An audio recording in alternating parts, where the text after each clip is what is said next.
Mi hermanastro se burló de mí en acción de gracias después de ofrecerle $15,000 y un trabajo de $60,000. Ahora está desempleado. Me culpa de que su vida se esté desmoronando. Durante nuestra infancia, mi hermanastro era el niño de oro. Y a mí me gustaba que fuera así. Mis padres rompieron mi boleta de calificaciones porque tenía una mezcla de 10 y 9. Luego le organizaron una fiesta a mi hermanastro, Carlos, que solo sacaba 7. Yo me alegré por él. Me regañaban por ser demasiado callada y malagradecida en la mesa. Mientras tanto, Carlos recibía el doble de postres solo por llevar su plato al fregadero. Aún así, yo me alegraba por él. Sabía que, a largo plazo, esto solo me beneficiaría. También sabía que, eventualmente, crearía una brecha entre nosotros. Por supuesto, tuve razón en ambos puntos. Carlos reprobó su penúltimo año de preparatoria, yo, en cambio, me gradué con honores. Mi complejo de inferioridad me obligó a estudiar muchísimo. Carlos prácticamente tenía deudas legales a los 17 años, yo me mudé en cuanto cumplí 18 y pagué el departamento con mi propio dinero. Mis padres dejaron de hablarme en cuanto me mudé. Yo les correspondí no volviendo a casa para las fiestas. Lo único que hacía era enviarle a Carlos $200 en efectivo cada 2 meses. Así no tenía que depender por completo de nuestros padres. Aparte de eso, no hablábamos. Lo único que sabía de él era que, de alguna manera, había conseguido un trabajo como supervisor en un restaurante de comida rápida cercano. Sinceramente, lo prefería así. No quería que ninguno de mis familiares supiera cómo me iba, esperé hasta graduarme de la universidad. Conseguí un buen auto, un departamento y un trabajo estable antes de volver a verlos. Esperaba que esta fuera la demostración definitiva. En lugar de eso, tuve un día de acción de gracias inolvidable. Llegué con ropa vieja y gastada. Llevaba un cheque enorme y una oferta de trabajo para Carlos. Mi padrastro fue quien abrió la puerta. Casi ahogo un grito al darme cuenta de lo envejecido que se veía. Mientras tanto, el rostro de mi madre estaba lleno de botox. Para mi asombro, me invitaron a pasar con total sinceridad, pero nunca bajé la guardia. Y no fue hasta que todos nos sentamos en la sala, hermanastro, padrastro y madre, que su fachada de compasión se desmoronó. Empezamos poniéndonos al día. Descubrí que a Carlos lo habían despedido de su trabajo después de solo un año, había estado desempleado desde entonces, vi esto como una oportunidad para hablarle del puesto. Bueno, me dije a mí misma. Trabajo en un banco y actualmente estamos buscando personal. Ay, mírenme. Me pagan por usar una calculadora y usar traje, interrumpió el hombre. Lo miré fijamente y sin expresión mientras mis padres se reían a carcajadas. Habían pasado casi 8 años desde la última vez que lo vi. Ya no era un niñote, ¿verdad? Lo descarté como una broma tonta e intenté continuar. Pero cada vez que lo hacía, él empezaba a hacer caras raras. O me llamaba mono de escritorio en voz baja, suspiré. Y por primera vez, reconocí a Carlos por lo que era, un perdedor inútil, así que rechacé la idea de darle la oferta de trabajo. En su lugar, le entregué el cheque de $15,000 que llevaba en el bolsillo. Pero en lugar de darme las gracias o simplemente asentir en mi dirección, fue demasiado lejos. Apuesto a que tu padre muerto está muy orgulloso de ti. Resultaste ser una parásita del dinero, ¿eh? Mi rostro se ensombreció. Estaba tan enojada que el cuello y las mejillas me empezaron a arder. Me levanté y caminé hacia él. Tenía los puños apretados a los costados. En respuesta, él se puso de pie. Pero en lugar de enfrentarme, salió corriendo y se encerró en el baño. Mis padres se quedaron inmóviles en el sofá, negándose a participar. Simplemente me acerqué a la puerta de Carlos. Empecé a abrir la cerradura suavemente desde afuera, atormentándolo. Oye, Carlos, ¿sabías que hoy te iba a ofrecer un trabajo con un sueldo inicial de $60,000? Silencio. Pero bueno, si prefieres perder el tiempo todo el día viendo chicas que nunca te van a querer, y todo desde la habitación de tu infancia de la que nunca te mudaste, entonces bien por ti. Silencio. Ni siquiera me molesté en abrir la puerta después de eso. Simplemente me fui. Una pequeña parte de mí estaba irritada por haber dejado que se quedara con el cheque. Pero me sentía más aliviada de poder ayudarlo.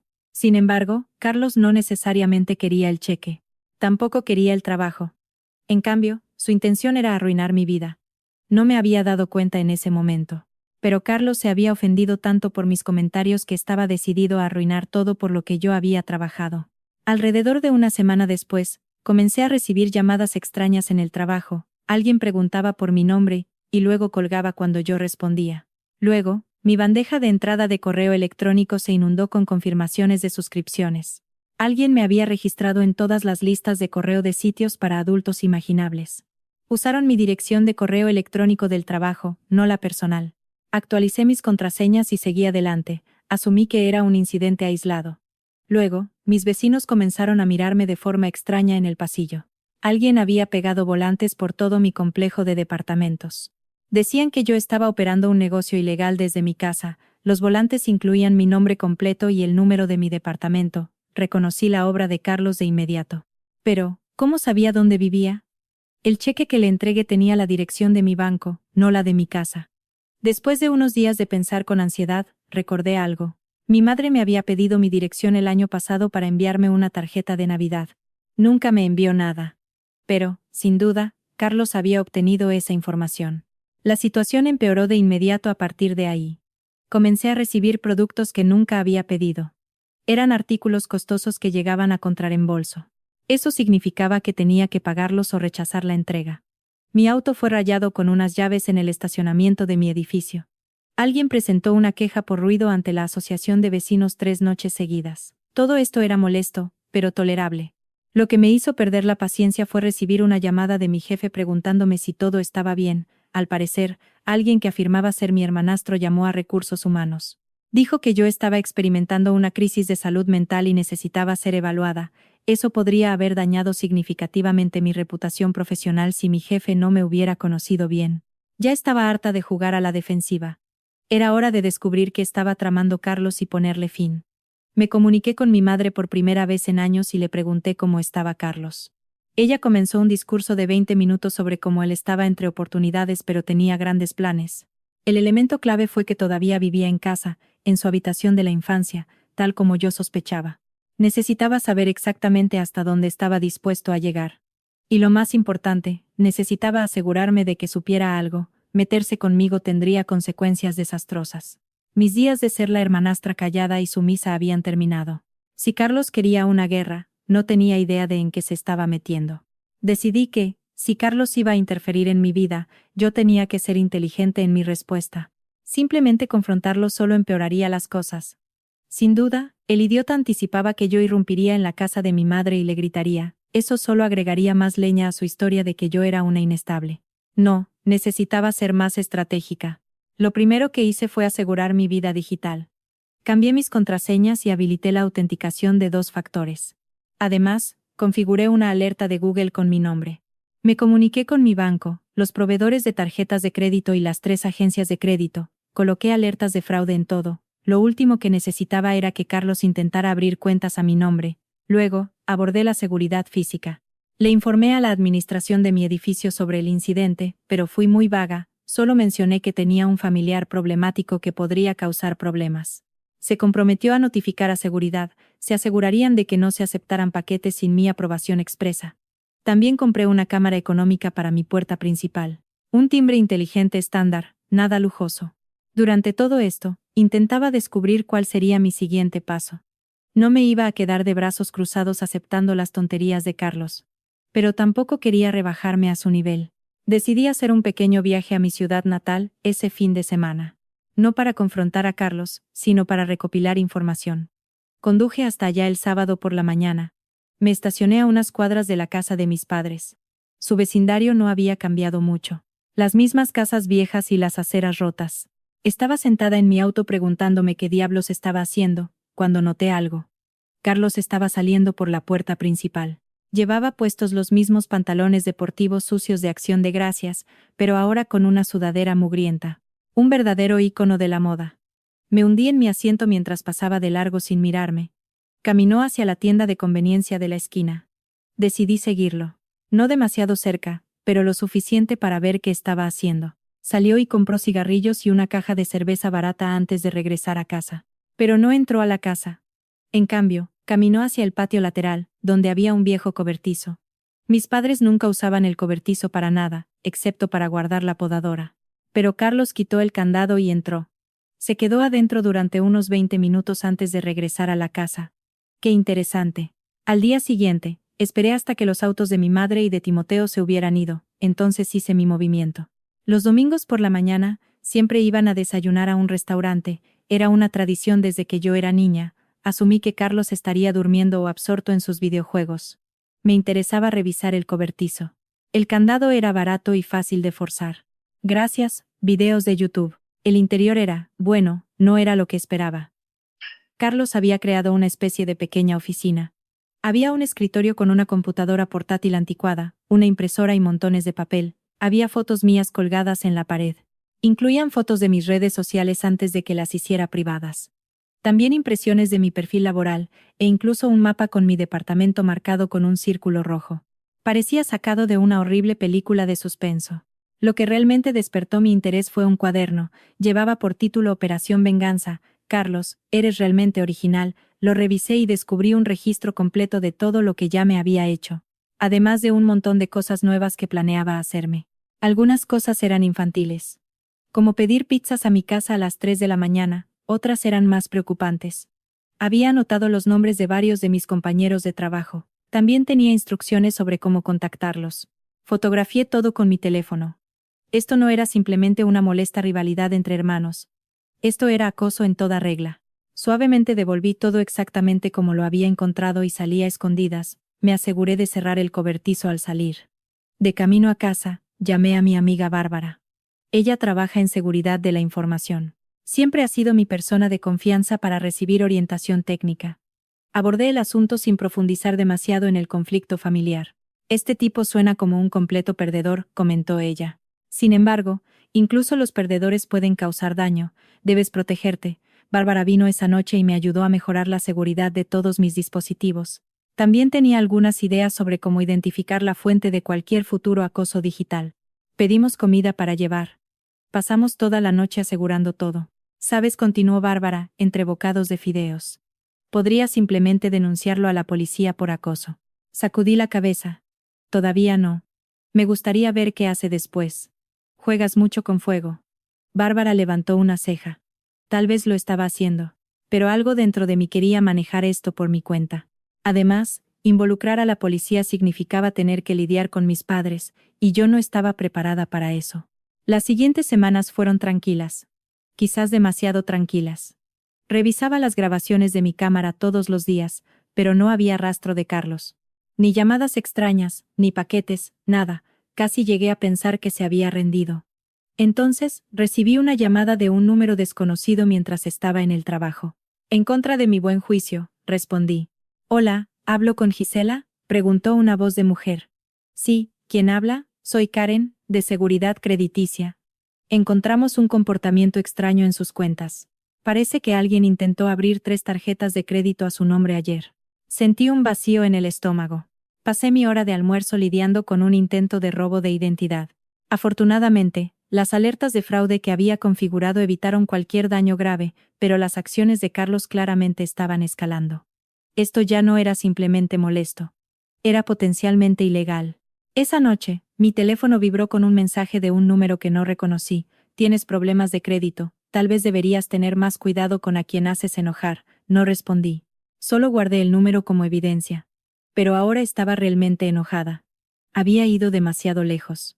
Al día siguiente en el trabajo, no me podía concentrar. Mis pensamientos volvían a Carlos y a sus idiotas ideas de venganza. Durante mi descanso de la tarde, decidí revisar mis correos personales, y ahí estaba, un correo de mi madre con un asunto muy claro. Tenemos que hablar de Carlos. Lo abrí con dedos temblorosos. Era breve.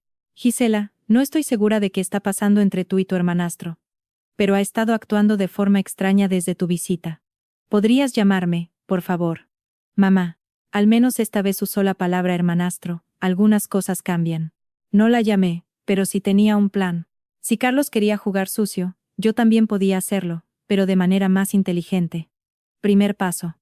Llamé al restaurante donde solía trabajar y pedí hablar con el gerente. Me presenté como una posible empleadora que realizaba una verificación de referencias de Carlos.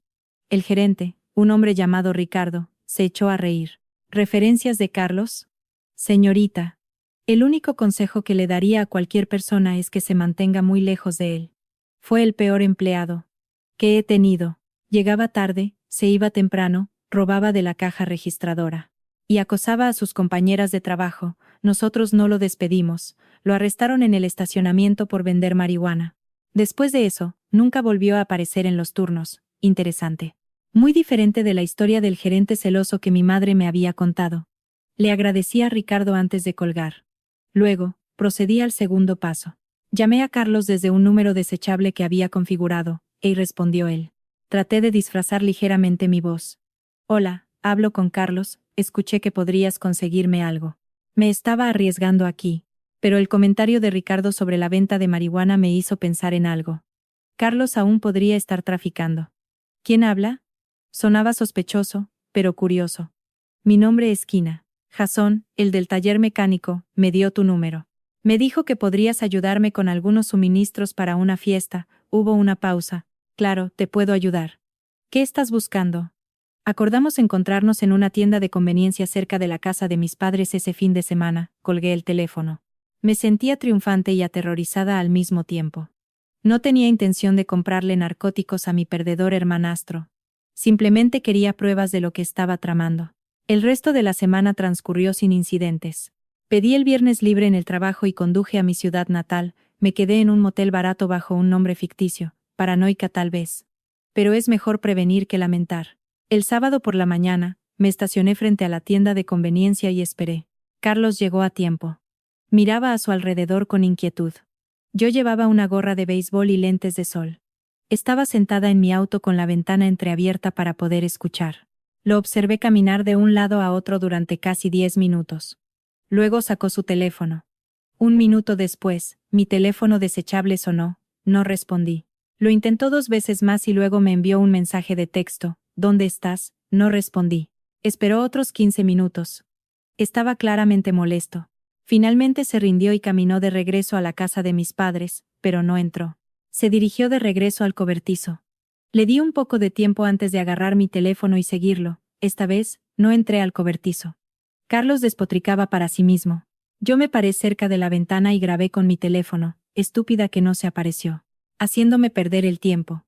Pudo haber sido una trampa. No importa, debo concentrarme en el plan. Lo escuché mover papeles. Gisela no sabrá que la golpeó.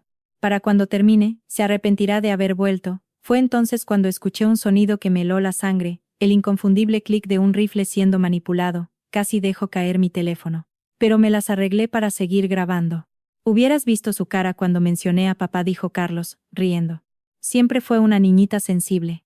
Había escuchado suficiente, me alejé con cuidado y regresé a mi auto. Mi corazón latía a 1000 por hora. La grabación no era perfectamente clara, pero fue suficiente para ponerme muy nerviosa. ¿Carlos estaba amenazando de verdad? ¿O solo estaba presumiendo ante sí mismo? Preferí no correr riesgos. Cuando regresé al motel, transferí la grabación a mi computadora portátil y llamé a Bárbara. Creo que mi hermanastro en serio podría ser peligroso, le dije, intentando mantener la voz firme. Define peligroso, respondió Bárbara, como que creo que podría tener un arma, y estar planeando algo grave. Bárbara se quedó en silencio por un minuto. Gisela, tienes que ir a la policía. Lo sé, pero... No hay peros. Esto ya no se trata de problemas familiares. Si realmente te preocupa tu seguridad, debes denunciarlo. Tenía razón, por supuesto. Pero dudé. Ir a la policía significaba que toda esta situación se volvería oficial, mis padres se involucrarían. Sería un desastre. Entonces, mi teléfono recibió una notificación de la aplicación de seguridad de mi edificio. Alguien estaba intentando entrar a mi departamento. La cámara captó a un repartidor que llevaba un artículo enorme. Yo no había pedido nada. Llamé de inmediato a la recepción de seguridad de mi edificio. Soy Gisela, del departamento 412. Estoy fuera de la ciudad y no espero ninguna entrega. Por favor, no acepte ningún paquete para mí. Demasiado tarde, señorita, respondió el guardia de seguridad. El repartidor dijo que era perecedero. Requería una firma inmediata. Su hermanastro lo firmó. Mi hermanastro. No tengo ningún hermanastro en la ciudad. Hubo un momento de silencio incómodo. Un chico alto. De complexión grande. Con barba. Dijo que le estaba cuidando la casa mientras usted estaba fuera, tenía la llave y todo. Sentí ganas de vomitar. Ese no es mi hermanastro. Alguien se hace pasar por un familiar mío. No tiene autorización para estar en mi departamento. Por favor, comuníquese con la policía de inmediato. Colgué y contacté a Bárbara. Ella vivía a unos 15 minutos de mi edificio. Bárbara, Carlos está en mi edificio. De alguna manera consiguió una llave. La seguridad del edificio ya llamó a la policía, pero ¿puedes ir para allá? Voy para allá, dijo ella sin dudarlo. Mientras comenzaba el viaje de 3 horas a casa, Bárbara me enviaba mensajes de texto con actualizaciones. Los policías habían llegado, pero Carlos ya se había ido. El artículo perecedero resultó ser un paquete de pescado podrido. Lo había colocado en la encimera de mi cocina. El estilo de Carlos es clásico, infantil y asqueroso. La policía levantó un informe. Pero indicaron que había poco que pudieran hacer porque no se había robado nada, y los daños eran menores. Me dijeron que cambiara las cerraduras y obtuviera una orden de restricción. Cuando llegué a casa, Bárbara ya había llamado a un cerrajero que justo estaba terminando. A pesar de los esfuerzos de Bárbara por limpiar todo, mi departamento todavía olía a pescado. Estaba exhausta, enojada y asustada, pero, sobre todo, estaba cansada de ser el saco de boxeo de Carlos. Tengo que acabar con esto, le dije a Bárbara. Estábamos sentadas en mi balcón para evitar el olor. No solo detenerlo, sino asegurarme de que nunca más vuelva a hacer este tipo de estupideces.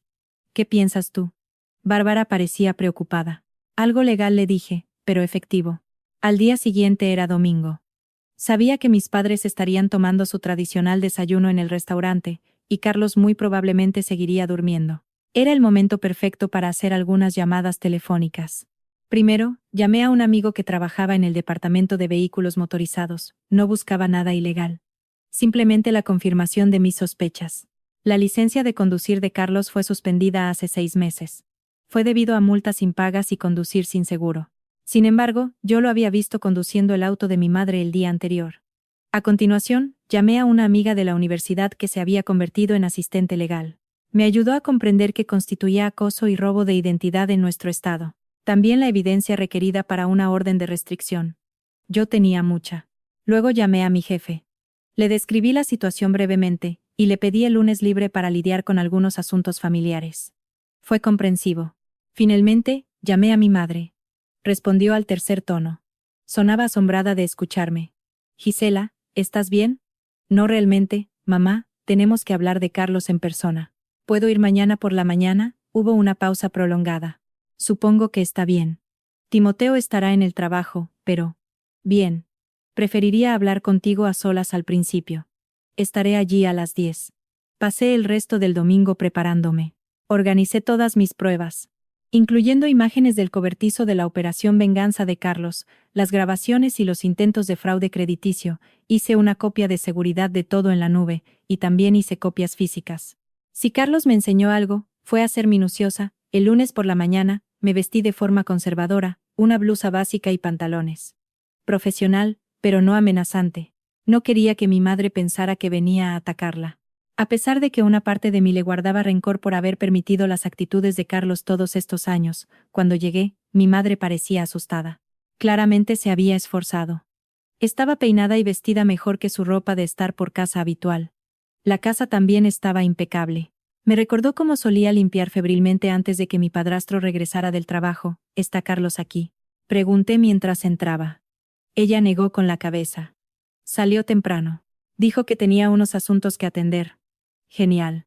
Eso podría ser cualquier cosa. Desde vender narcóticos hasta destrozar mi auto otra vez, me había estacionado a una cuadra de distancia por si acaso. Nos sentamos en la sala. Estábamos en una posición incómoda en los extremos opuestos del sofá. Mi madre no dejaba de jugar con su anillo de bodas, un hábito ansioso que había tenido desde que tengo memoria. Mamá, tengo que mostrarte algo, expliqué, sacando mi carpeta de pruebas. Carlos me ha acosado desde Acción de Gracias. Comenzó con bromas. Pero ha progresado hasta el robo de identidad y el allanamiento de mi casa. El rostro de mi madre pasó por una variedad de expresiones. Asombro, incredulidad, actitud defensiva. Y luego una especie de reconocimiento resignado. Ha estado angustiado, murmuró suavemente. Desde que volviste, siente que estás presumiendo, que lo haces quedar mal. Mamá, le di $15,000 y le ofrecí un trabajo. ¿Cómo hace eso que quede mal? Ella no tuvo una explicación para eso. Le mostré todo. Fotos del cobertizo de Carlos. Capturas de pantalla de los intentos de fraude con tarjetas de crédito. Y las imágenes de seguridad del edificio donde se le ve entrando a mi departamento. Con cada prueba, parecía hundirse un poco más en el sofá. No sé qué esperas que haga, respondió finalmente en voz baja. Espero que dejes de tolerar su comportamiento. Ya no es un niño, mamá. Es un adulto que elige lastimar a los demás. Incluyéndome a mí. Y ya tuve suficiente. Saqué el documento final. Una solicitud de orden de restricción que había completado ese mismo día. Voy a presentar esto hoy. Carlos tendrá legalmente prohibido contactarme o acercarse a mi casa o mi oficina. Si la infringe, será arrestado. Mi madre empezó a llorar. No eran sollozos teatrales. Solo lágrimas silenciosas que corrían por sus mejillas. Es mi hijo. Y yo soy tu hija, dije. Me sorprendió lo tranquila que sonaba mi voz, pero tú nunca me has protegido de él, así que ahora me estoy protegiendo yo misma. La puerta principal se cerró de golpe. Nos hizo saltar a las dos. Carlos entró corriendo a la sala. Tenía el rostro enrojecido por la ira. ¿Qué demonios haces aquí? Exigió saber. Mirándome. Me puse de pie y mantuve la mesa de centro entre nosotros. Estoy hablando con mamá sobre tu pequeño pasatiempo de acosarme. Carlos se quedó mirando los documentos esparcidos sobre la mesa. Luego miró el rostro lloroso de nuestra madre. Algo pareció romperse dentro de él. ¿Crees que puedes venir aquí y ponerla en mi contra después de ignorar a la familia durante años? No sabes por lo que hemos pasado, susurró mi madre. Carlos se calmó, pero su voz apenas era audible. No, estoy harto de que se crea superior a todos, regresando con su hermoso trabajo y su departamento, mirándonos por encima del hombro. Mantuve mi voz a un nivel normal. Nunca te he mirado por encima del hombro, Carlos. Intenté ayudarte. ¿Ayudarme? Se rió con amargura. Me dejaste aquí con ellos, dijo, haciendo un gesto hacia nuestra madre. ¿Tienes idea de cómo ha sido para mí? Ser el único en el que podían enfocarse, al que podían criticar y controlar. Tú escapaste y yo sentí el doble de presión. Eso no era lo que esperaba que dijera. Casi sentí lástima por él. Casi. Eso no justifica lo que has hecho, afirmé con firmeza. Es acoso. Robo de identidad. Allanamiento de morada. El rostro de Carlos cambió, una sonrisa de suficiencia reemplazó su ira. Demuestra que fui yo. Señalé la evidencia en la mesa, ya lo hice. Su sonrisa vaciló. Miró los papeles, y luego me volvió a mirar. Entonces, ¿vas a llamar a la policía ahora? Si es necesario. Dio un paso hacia mí y automáticamente me eché hacia atrás. Fue entonces cuando vi el bulto en el bolsillo de su chamarra. Era el arma que le escuché manipular. Mi madre también lo vio. Carlos, ¿qué tienes en el bolsillo? Él la ignoró y centró su atención en mí. Siempre te crees muy brillante, ¿verdad? La pequeña señorita perfecta tiene la vida perfecta. Mi vida no es perfecta, Carlos. Simplemente trabajé por lo que tengo. En lugar de intentar hundir a los demás. Trabajaste por ello, exclamó. Nos hizo estremecer a mi madre y a mí. Tuviste todas las ventajas. Papá siempre te quiso más. Los profesores siempre te ayudaban más. Incluso cuando te fuiste, fue más sencillo. Porque nadie esperaba nada de ti. Yo estaba perpleja. Timoteo nunca me quiso más. Apenas me toleraba. Siempre había imaginado que yo no le agradaba a Timoteo. Era frío, crítico. Y parecía irritado por mi mera existencia durante toda mi juventud. Nunca se me ocurrió que sus sentimientos hacia mí pudieran haber cambiado desde que me fui. No, Timoteo, dijo Carlos con enojo. Mi padre, tu padrastro. No fuiste la única que tuvo que cumplir con estándares inalcanzables.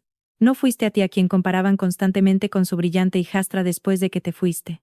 Vaya, ese sí que era un giro inesperado en la historia. Miré a mi madre. Estaba mirando a cualquier parte menos a nosotros. ¿Es esto cierto?, le pregunté. Suspiró pesadamente. Timoteo ha cambiado desde que te fuiste. Estaba complacido con tu independencia. Empezó a preguntarse por qué Carlos no podía ser más así. Casi me reí de la ironía. Carlos fue el niño de oro todos esos años. Y al parecer, había estado viviendo a mi sombra desde que me fui. Pero eso no excusaba sus acciones. Carlos continuó con suavidad, notando que su mano regresaba a su bolsillo. Lo que sea que haya ocurrido en el pasado no explica lo que estás haciendo hoy. Esto tiene que parar, ¿o qué? Me desafió. O presentaré una orden de restricción hoy. Y presentaré cargos por robo de identidad y allanamiento de morada. Carlos, eso significa pasar bastante tiempo en la cárcel. Sacó la mano del bolsillo. Pero en lugar de una pistola, sostenía las llaves del auto de mi madre. Buena suerte intentando probar algo. Me largo de aquí. Carlos, por favor, espera, lo llamó mi madre. Pero él ya caminaba hacia la puerta. Recordé lo que había dicho mi amigo del departamento de vehículos motorizados. Si conduces mientras tu licencia está suspendida, enfrentarás más cargos. Se quedó paralizado con la mano en el pomo de la puerta. ¿De qué estás hablando? Tu licencia fue suspendida hace 6 meses. Lo revisé. Carlos se volvió lentamente. Su rostro estaba lleno de furia e incredulidad. ¿Revisaste mi licencia? ¿Qué te da derecho a hacer eso? El mismo derecho que tú tuviste para revisar mi historial crediticio, supongo, dije en voz baja. La diferencia es que yo no intenté arruinar tu futuro financiero. Miró las llaves en la palma de su mano. Luego a mí. Y finalmente a nuestra madre. Por un breve momento, pensé que podría lanzarme las llaves. En lugar de eso, las golpeó contra la mesa del recibidor. Luego salió furioso por la puerta principal a pie. Mi madre y yo nos quedamos sentadas en silencio durante mucho tiempo después de que se fue. Necesita ayuda, dije finalmente. Ayuda profesional que ni tú ni Timoteo pueden brindarle. Ella asintió lentamente. Lo entiendo. Lo hemos sabido desde hace tiempo.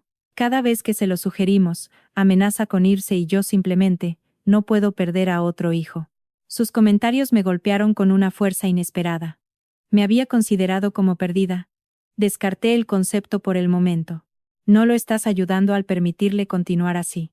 Está destrozando su vida y tratando de destruir la mía. ¿Qué planeas hacer?, preguntó ella con suavidad. Recogí mis pruebas y las volví a colocar en la carpeta.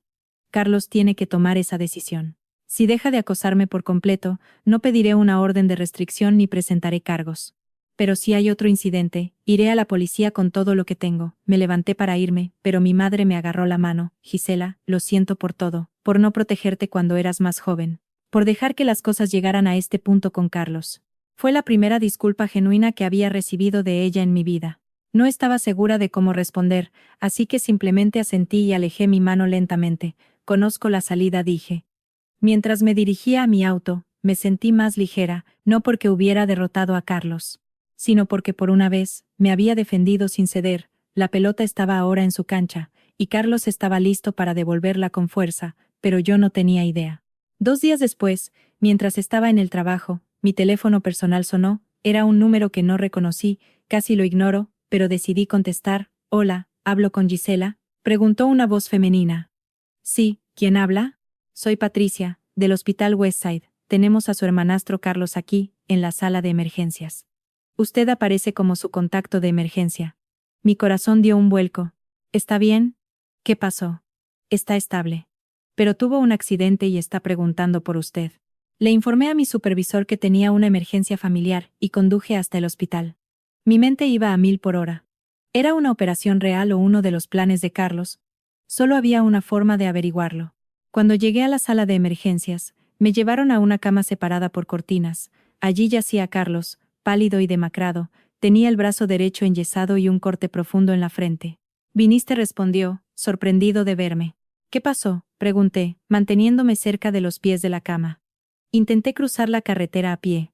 No estaba prestando atención, desvió la mirada. «Me atropelló un camión». «¿Por qué cruzabas la carretera?».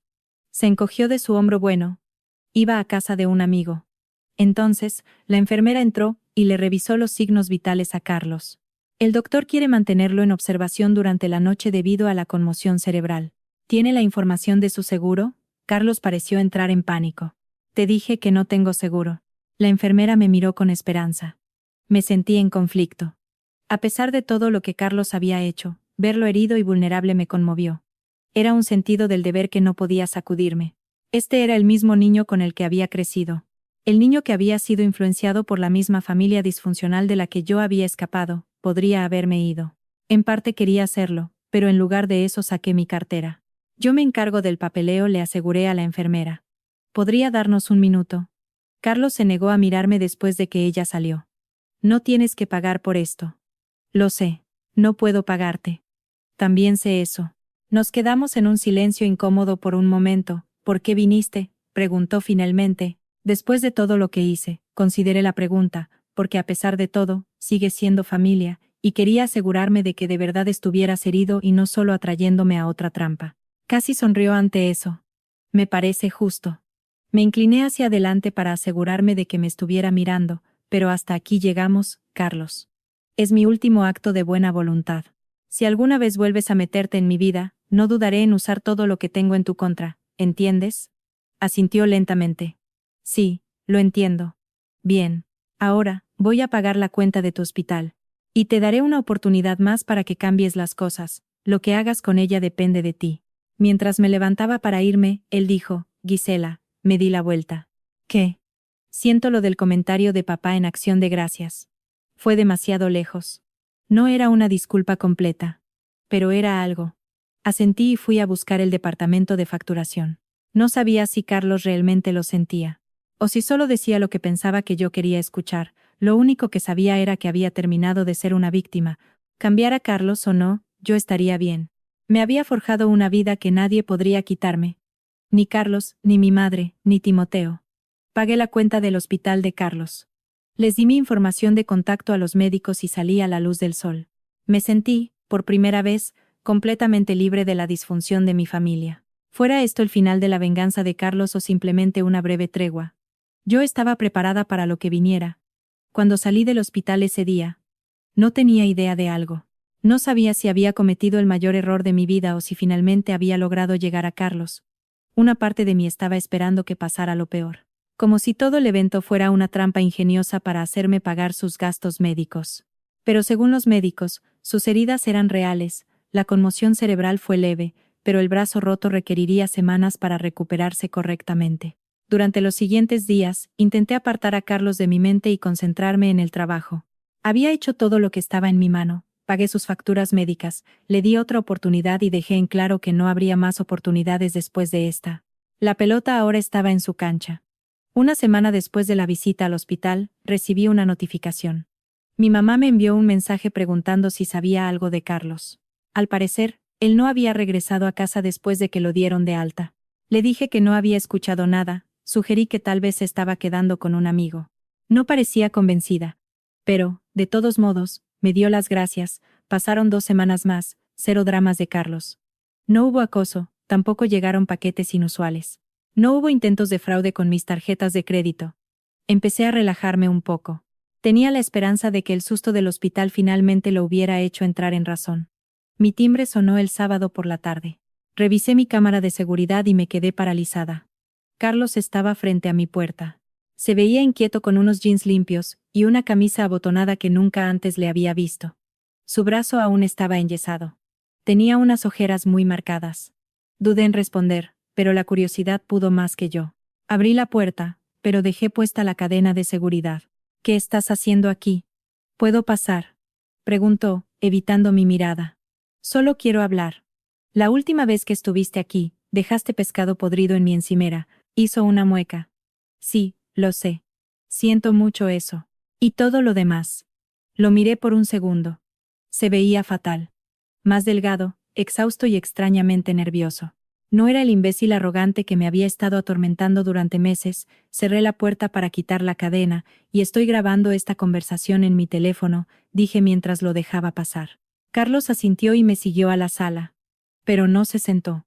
Simplemente se quedó allí torpemente, jugaba con el borde de su yeso. ¿Y bien?, pregunté tras un silencio incómodo. Yo, quería decirte que ya no te voy a molestar más. Conseguí un trabajo, bueno, 2 en realidad, turno matutino en un almacén y turno nocturno en una gasolinera. Fue algo inesperado. De acuerdo, me alegro por ti. Y le estoy pagando a mamá todo el dinero que me ha prestado durante los años, empezando por el seguro de auto que dejé vencer. Levanté una ceja. ¿A qué se debe esto? Se encogió de hombros. Al accidente, supongo, hizo una pausa. Tuve que dormir en mi auto por unas noches después del hospital. Tuve tiempo para pensar. Espera. ¿Has estado viviendo en tu auto? ¿Por qué? Timoteo cambió las cerraduras. Dijo Carlos en un tono seco. Dijo que no podía regresar hasta que me comportara como un adulto, y dejara de acosar a su hijastra. Yo estaba honestamente sorprendida. Timoteo finalmente había hablado por mí después de todos estos años, en fin, dijo Carlos. Solo quería pedirte perdón, esta vez de verdad. Las cosas que hice estuvieron muy mal, tú no lo merecías, no estaba segura de qué decir. Una parte de mí sospechaba que esto era simplemente otra estrategia de manipulación, pero parecía sincero. ¿Dónde te estás quedando ahora?, inquirí. Conseguí un cuarto en una casa con otros chicos. No es la gran cosa. Pero es un lugar para dormir que no es un Honda Civic. A pesar de todo, sentí compasión por él. ¿Necesitas dinero? Negó con la cabeza apresuradamente, no vine por eso. En realidad, yo, Metió la mano derecha en el bolsillo y sacó un sobre. Quería darte esto. Lo tomé con precaución y eché un vistazo al interior. Era efectivo. No era mucho, tal vez unos cientos. ¿Para qué es esto? Es el comienzo del pago por la cuenta del hospital. Y el cheque que me diste en acción de gracias. Me gasté ese dinero como un idiota. Lo miré fijamente. Intentaba descubrir si todo esto era genuino. Carlos, yo no necesito. Sé que no lo necesitas. Pero yo necesito devolvértelo. Me miró directamente por primera vez. Estoy intentando arreglar las cosas. No solo contigo, sino con todo. Puse el sobre. En la mesa de centro. Quédatelo. Úsalo para salir adelante. Pero si de verdad quieres pagarme, solo mantente en el camino en el que estás ahora. Eso significaría más que el dinero. Carlos pareció a punto de discutir. Pero en cambio, simplemente asintió. De acuerdo. Mientras se daba la vuelta para irse, me descubrí a mí misma preguntando. ¿Quieres ir a tomar un café algún día? No hoy, pero tal vez la próxima semana. La sorpresa en su rostro fue casi divertida. Sí. Eso estaría. Sí. Después de que se fue, me senté en mi sofá sintiéndome extrañamente emocional. No era tan ingenua como para creer algo así, que una charla pudiera curar milagrosamente años de disfunción. Pero parecía haber un potencial para algo mejor. Me comuniqué con Bárbara para ponerla al tanto de la situación de Carlos. Entonces simplemente apareció y se disculpó, así como así, preguntó ella, dudosa. Sé que es extraño. Pero se veía diferente. Como genuinamente humilde, la gente no cambia de la noche a la mañana, Gisela. No fue de la noche a la mañana. Ha pasado casi un mes desde lo del hospital. Y al parecer, ha estado en la calle durante parte de ese tiempo. Bárbara suspiró. Solo ten cuidado, de acuerdo, mantén un poco la guardia en alto. Ella tenía razón, por supuesto. Una disculpa no borraba todo lo que había ocurrido. Sin embargo, no podía evitar sentirme cautelosamente optimista. A la semana siguiente, me encontré con Carlos en una cafetería. Estaba a medio camino entre mi casa y su nuevo cuarto. Cuando llegué, él ya estaba en la mesa de la esquina. Rompía una servilleta con nerviosismo. Tuvimos una pequeña charla incómoda sobre el clima y su nuevo trabajo. Me preguntó sobre mi trabajo. Le conté una versión muy por encima. Todavía no estaba dispuesta a revelar demasiado. Así que, después de haber agotado todos los temas seguros, pregunté, ¿cómo están mamá y Timoteo? Carlos hizo una mueca. Mamá está molesta porque me mudé. Sigue intentando convencerme de que vuelva a casa. Timoteo, de hecho, ha estado apoyándome de forma extraña para que encuentre mi propio lugar. De verdad, ese no suena como el Timoteo que recuerdo. Sí, bueno, dijo Carlos. Después de tu visita, hubo una pelea enorme. La más grande que he visto. Mamá me estaba defendiendo. Timoteo decía que yo necesitaba enfrentar consecuencias. Se puso bastante feo. Sentí una punzada de culpa. No fue mi intención causar problemas. No lo hiciste. Esto se veía venir desde hace mucho tiempo. De hecho, Timoteo ha estado en terapia durante los últimos años. Algo sobre manejar mejor su ira. Carlos rió sin gracia. Hubiera sido lindo que hiciera eso cuando éramos niños, ¿verdad? No podía creer lo que escuchaba. Timoteo en terapia. Sí. Su médico le dijo que tenía que buscar ayuda o iba directo a un ataque al corazón. Resulta que ser un imbécil enojado todo el tiempo no es muy bueno para la salud. Nos quedamos en silencio con esa información por un momento. En fin, dijo Carlos. Creo que ver toda la evidencia de lo que te había estado haciendo fue un llamado de atención, tanto para ellos como para mí, la verdad. El tema luego pasó a los recuerdos de la infancia. Algunos positivos, la mayoría negativos. Fue la primera vez que discutimos a fondo cómo fue crecer en esa casa. Entendí que nuestros padres nos habían lastimado de diferentes maneras. ¿Sabes lo que está mal?, declaró Carlos mientras nos preparábamos para irnos. Estaba tan celoso de ti por haber salido de ahí. Pero yo nunca intenté irme. No es fácil irte cuando todos te dicen que no puedes lograrlo por tu cuenta. Asintió con atención. Sí, pero supongo que ahora lo estoy descubriendo. Decidimos volver a encontrarnos la semana siguiente. Mientras conducía de regreso a casa, me sentí de una forma muy particular. Era como si estuviera conociendo a mi hermanastro por primera vez. Carlos y yo formamos una amistad cautelosa a lo largo de los meses siguientes. Nos reuníamos a tomar café cada pocas semanas. A veces solo conversábamos, y a veces nos sentábamos en un cómodo silencio. Seguía trabajando en 2 empleos. Había abierto una cuenta bancaria. Y poco a poco se estaba forjando una vida propia. Yo seguía esperando a que él cometiera un error, o que admitiera que todo esto era una gran estafa, pero eso nunca ocurrió. Parecía querer cambiar su vida sinceramente. Carlos me envió un mensaje de texto 4 meses después de su inesperada visita a mi departamento. Me preguntaba si podíamos vernos en nuestra cafetería habitual. Cuando llegué, estaba sonriendo. Me ascendieron en el almacén, me informó en cuanto me senté. Supervisor de turno, mejor paga, horario regular. Eso es increíble, Carlos. Muchas felicidades. Y voy a renunciar al trabajo en la gasolinera. En su lugar, usaré esas horas nocturnas para obtener mi certificado de preparatoria. Estaba realmente impresionada. Vaya, realmente estás haciendo esto, ¿no? Asintió, orgulloso pero avergonzado. Sí. Resulta que en realidad no apesto en todo. ¿Quién lo diría? Yo lo sabía, respondí sin pensar. Por eso te ofrecí aquel trabajo en el banco en acción de gracias. Su rostro decayó un poco. Sí, sobre eso. Lamento haber sido tan imbécil. Hubiera sido una buena oportunidad. Bueno, tal vez cuando obtengas tu certificado, podamos volver a hablar de ello. En mi banco siempre están contratando. Carlos levantó la mirada con asombro. ¿Aún me ayudarías a conseguir un trabajo después de todo? Las personas merecen segundas oportunidades cuando intentan cambiar genuinamente. Y tú claramente lo estás haciendo. Pasamos el resto de nuestro rato en el café charlando. Discutimos los requisitos para su certificado y qué tipo de oportunidades estarían disponibles en mi banco en el futuro. Era extraño pero agradable anticipar un futuro que incluyera a Carlos de manera positiva. Esa noche, mi teléfono vibró, mi madre me estaba llamando, nos hemos estado comunicando más desde el accidente de Carlos. Pero nuestras charlas suelen ser breves y superficiales. Gisela dijo. Su voz sonaba más baja de lo normal. Quería agradecerte. ¿Por qué? Por lo que sea que le hayas dicho a Carlos. Lo está haciendo también ahora. Timoteo y yo estamos muy orgullosos de él. Sentí una extraña combinación de emociones. Yo no hice nada, mamá. Carlos hizo estos cambios por sí mismo, pero tú le diste una oportunidad cuando tenías todos los motivos para no hacerlo. Y yo, sé que no siempre hice lo correcto contigo mientras crecías. Agarré el teléfono con más fuerza. No estaba preparada para esta charla. Mamá, no tienes que. Sí, sí tengo. Yo también he estado hablando con alguien. Una terapeuta. Se rió con nerviosismo. Parece que todos en esta familia están en terapia ahora excepto tú. ¿Quién dice que no lo estoy? Pregunté, aunque no era cierto. Me parece justo. De todos modos.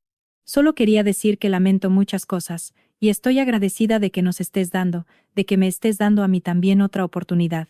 No sabía qué decir, así que simplemente respondí. Gracias, mamá. Después de colgar, me senté en mi balcón. Miré al cielo, reflexionando sobre cuánto había cambiado todo en menos de un año. Desde el desastre del Día de Acción de Gracias, hasta lo que sea en lo que se convertiría esta nueva dinámica familiar. Carlos completó su certificado con éxito 6 meses después. Lo invité a cenar para celebrar. Él me sorprendió, invitando a mi madre y a Timoteo. Aún más asombroso fue lo agradable que resultó ser la velada. Timoteo estaba más tranquilo, y era menos dominante de lo que recordaba. Mi madre parecía estar más presente. Escuchaba activamente cuando la gente hablaba, en lugar de simplemente esperar su turno para hablar. Al final de la noche, Carlos se me acercó. Tengo algo para ti, explicó, entregándome un sobre. Adentro había un cheque por $15,000. La misma cantidad que le había dado en acción de gracias. Carlos, no tienes que hacer esto. Sí tengo. He estado ahorrando. El ascenso me ayudó. Y he estado viviendo de forma muy económica. Se echó a reír. Además, conseguí ese puesto de nivel inicial en la sucursal del centro de tu banco. Gracias por dar buenas referencias mías. Te ganaste ese trabajo por tus propios méritos, le dije con franqueza. Los resultados de tus entrevistas fueron excelentes. Aún así, no estaría aquí sin tu ayuda, señaló el cheque, y eso es solo el principio. También voy a devolverte cada centavo que gastaste en las facturas de mi hospital. Intenté negarme, pero Carlos insistió. No se trata solo de dinero. Se trata de responsabilidad. Se trata de ser el tipo de persona que honra sus deudas. Al ver su expresión decidida, lo entendí. Él necesitaba esto más de lo que yo necesitaba el dinero, así que acepté el cheque con un cortés gracias. Más tarde esa semana, mientras almorzaba con Bárbara, me preguntó por la situación de mi familia. Sorprendentemente, está bien, dije. Es como si tuviera toda una nueva familia que nunca esperé tener. ¿Y estás segura de que Carlos ha cambiado de verdad? No está simplemente fingiendo. Me tomé la pregunta en serio. Creo que sí. Ha pasado casi un año sin ninguna señal de alerta. Está trabajando duro, ahorrando dinero, incluso habla de tomar clases en la universidad comunitaria el próximo año. Bárbara asintió. Bueno, las personas pueden cambiar cuando tocan fondo. Parece que ese accidente fue su llamado de atención. Eso y que Timoteo le cambiara las cerraduras, concluí. A veces, lo mejor que le puede pasar a alguien es tener que afrontar las consecuencias. Entonces, ¿qué pasa ahora?, preguntó Bárbara. No lo sé. Supongo que seguiremos construyendo la relación, una cita a tomar café a la vez.